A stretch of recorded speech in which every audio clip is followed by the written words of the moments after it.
today's adventure, if you can call it that, is returning my battery to Home Depot.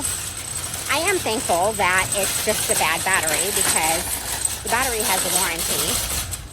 So after I put my van back together, it still was having starting issues. So I took the battery and the alternator to get tested. The alternator oddly came back fine, and the battery did not. So I am here to exchange it because thankfully I've only had it for a year. So I'm about to grab a new one. Why am I regretting buying this battery at Home Depot? To save $10 or whatever it was? And I should have known better because when I bought it originally, I had issues with them trying to tell me that they couldn't do the core return. And so I went home, came back with the core, ended up getting the battery. And so now I'm here, I'm on a scooter.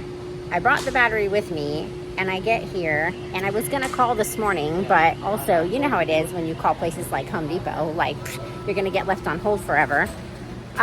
So I get here and they're like, oh, we don't handle the warranty. You have to go through Exide. And so now, I go on Exide's website and, I never registered my battery because, when you typically buy a battery at AutoZone, O'Reilly, whatever, you don't have to do anything and you just take it in there and then they give you a new one. So I don't know if they're going to ship it to me. I guess I'm going to have to go on the website when I get home and figure it the hell out.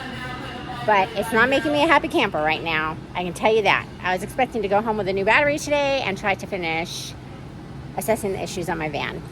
And now I don't know. It might be a few days. We'll see. I'll update you guys when I know. Okay, so I'm back home. I heated up some lunch because I was starving. Went down this rabbit hole again of trying to figure out what do I do, because if you Google it, it'll bring you to exidecare.com and it wants you to register the battery, but it wants a serial number. There's no serial number on the battery, so that's a dead end. They have a WhatsApp number, which doesn't work because I don't honestly know how to use WhatsApp, but when I try to put it in there, it says there's no group or there's no WhatsApp person with this number. I have no idea, but their 800 number also doesn't work.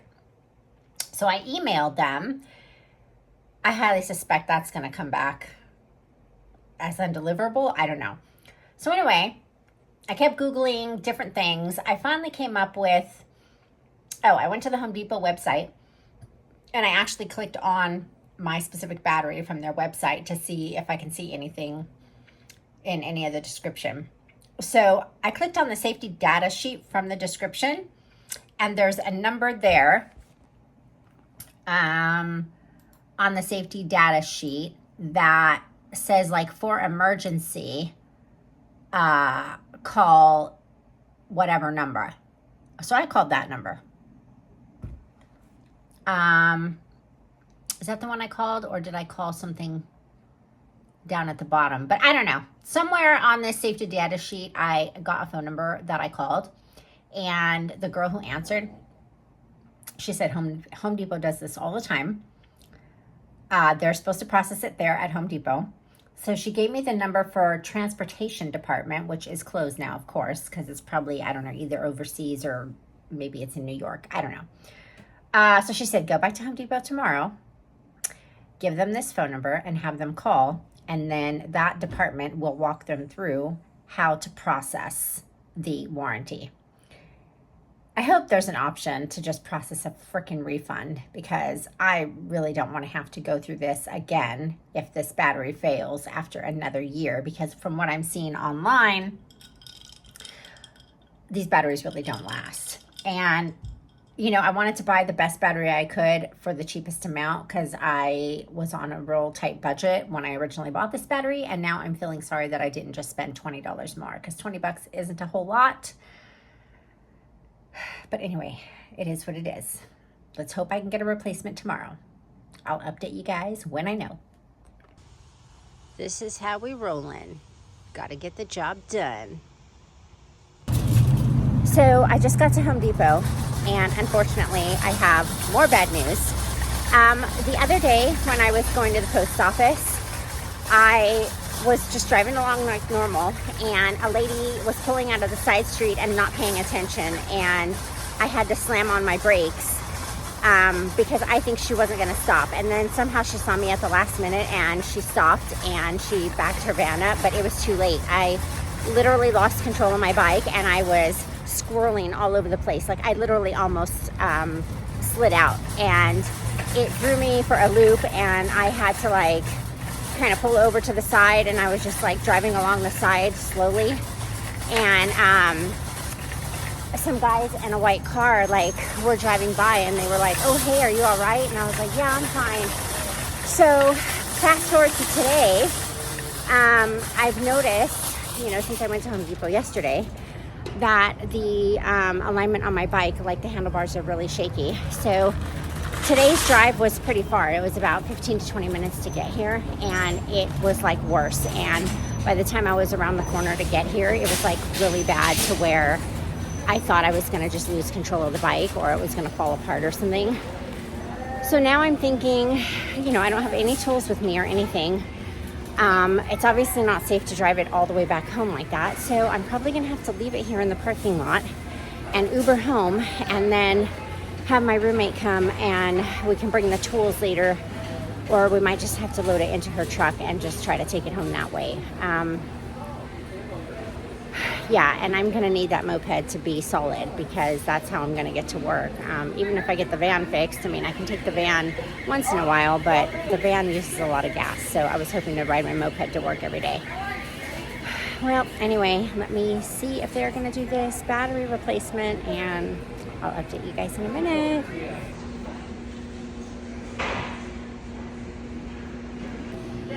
Well, I'm stupid. The warranty number is like right on the top of the battery. Oh well. They are going to exchange it for me here. Thank goodness. And then I'm going to Uber home. But first, I'm going to look at the plants. Look at all those plants. They got a new shipment yesterday. So, another day, another adventure. I am off to the bus stop because I do not want to spend another $20 on an Uber. And as a side note, my Uber driver yesterday came in a Tesla, which I thought, okay, it's been hit or miss whether you get a driver that has a decent car. So I guess you just assume that, they're driving a Tesla, their car should be nice. Man, he had a busted ass windshield. The car was dirty inside. He was super nice though, and he was helpful. He helped me load my battery, into the car, and he helped me, take it out when I got home. But bro, times must really be tough. I don't know how these Uber and Lyft companies are like checking up on their drivers, but they shouldn't be driving cars with busted ass windshields. And then he wasn't a very good driver. There was a lot of traffic, and he was like hella stop and go. Anyway, back to the main subject. I am off to catch the bus because I don't want to pay $20 for an Uber, for all of those reasons, and because I just don't want to spend $20. Because I'm still not sure what's wrong with the van. It still won't start, so I have a feeling that I need to replace a couple of more parts. I don't know. I don't understand how it works that way, like it was running fine, just wouldn't stay running. It would stall when I was driving it. And everything's cleaned out and it has all new parts, so you would think it would just start, but I guess it's just a chain of events with these old vehicles. It just seems to be that that's the way it happens, is like you put brand new parts on, and I guess it's like it has a heart attack or something, like it doesn't know what to do. It can't function, so then everything has to be new. And I highly suspect that it's called the carburetor choke pull-off. Either that or the choke, it's like a choke thermostat heater. I have a feeling it's one of those two things, but they're each like $20. I think the thermostat one is like 13 or 14, so they're like 20 or under. So I'm just buying both of them new, because you want this van to last for however many more years. So to spend another $40 is totally fine by me, and then it has a part that's good for hopefully the next at least 5 years, hopefully until like I don't own the vehicle anymore, is all I care about. But I am going to Home Depot on the bus to try to grab my moped because I think getting in that almost accident the other day fucked it up, and I'm not sure which way the bus is. Hold on. So I have to go see if I can figure out what I'm hoping the simple fix will be, that the handlebars are just like loose, like some of the bolts are loose or something. But I think worst case scenario, what it probably might be is that I fucked up the wheel bearings, or maybe bent something on the fork, or the axle thing that goes through the wheel. I mean, all of that could be fixed there in the parking lot, but I would have to go and get the parts.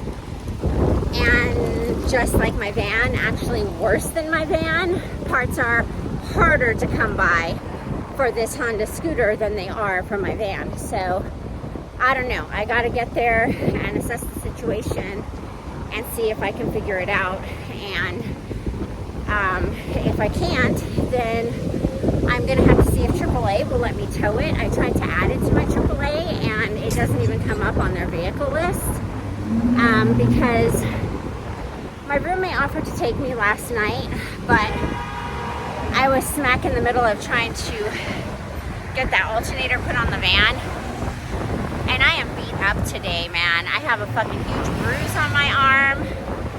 Let me show you guys. You see that? My arm is all fucked up,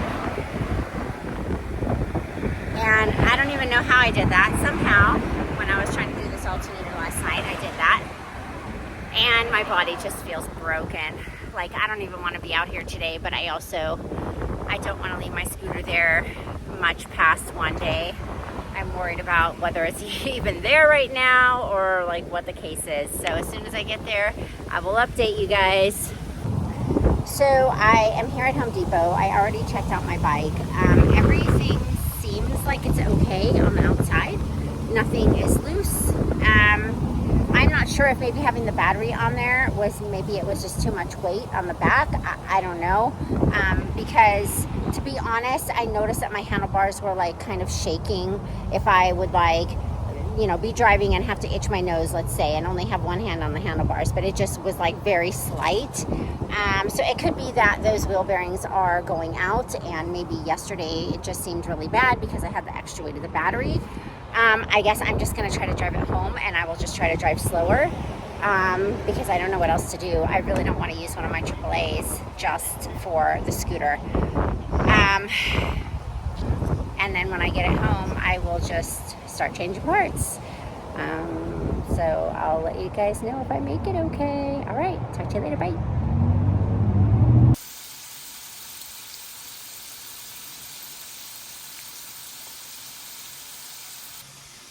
So I made it home in one piece, thankfully. And as I was driving home, it dawned on me that originally when I took my battery to get it tested, I put that on the floorboard of my scooter in between my legs, and I had my alternator in the back basket. Now the alternator is still heavy, but not as heavy as the battery. And going to O'Reilly is maybe not even a mile up the street. So I think that what the problem was that I put the battery in the back basket of my scooter when I went to Home Depot. And because when I rode it home, it was totally fine. It didn't have any shaking except the minimal that I was talking about before. Like if you let go with one hand, it's like very lightly shaking, but nothing that's too serious or major. So I'm still going to be changing all of those parts, the bearings, whatever, the maintenance stuff that needs to get changed at some point.